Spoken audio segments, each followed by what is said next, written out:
I'm Bob Campbell, and this is The Real Review.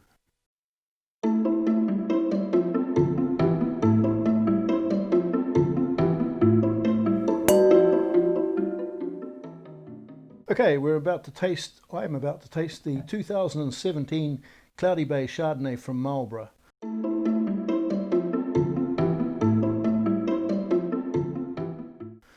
Now, when I last checked, Cloudy Bay was the most searched for New Zealand brand. That was on Wine Searcher. And it's been there for a while. It's a very high profile label. I think few people need reminding that Cloudy Bay put New Zealand Sauvignon on the world wine map. Some wine drinkers, though, do need to be reminded that Cloudy Bay makes terrific Chardonnay, Pinot Noir and Methode Sparkling, as well as Sauvignon Blanc. 2017 was a challenging vintage in Marlborough. Marlborough doesn't do bad vintages, but it had its share of challenges with a little bit of rain. But that's no problem for Cloudy Bay. They've got a large resource to choose from, and they're quite and a very high standard. They work to a very high standard, so they can reject a lot of fruit and still come up with the goods when the tide's against them.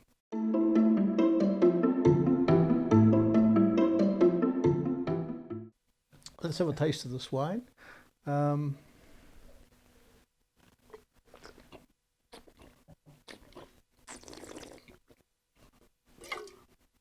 It's quite a rich, weighty Chardonnay with concentration. I think they use the Mendoza clone of Chardonnay, which has a lot of small berries, so you get a lot of concentration and richness and weight.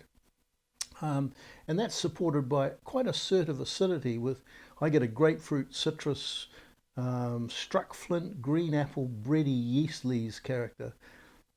Perhaps it's the acidity and the flinty mineral note, but I find it to be quite Chablis-like, but a big Chablis, a big rich Chablis.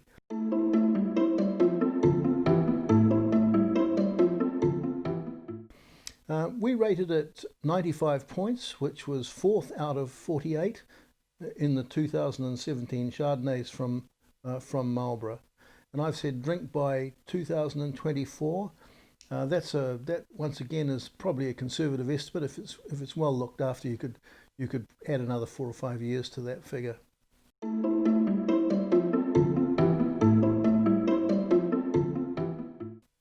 Food match. The people at Cloudy Bay recommended freshly dug spuds, butter poached bream, and a fish called wrasse.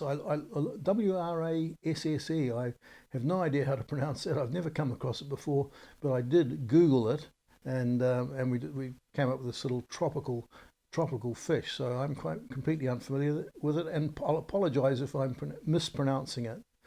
But certainly the spuds, butter, and poached bream is a great match for this quite creamy Chardonnay. I think that would hit the spot. So here we go.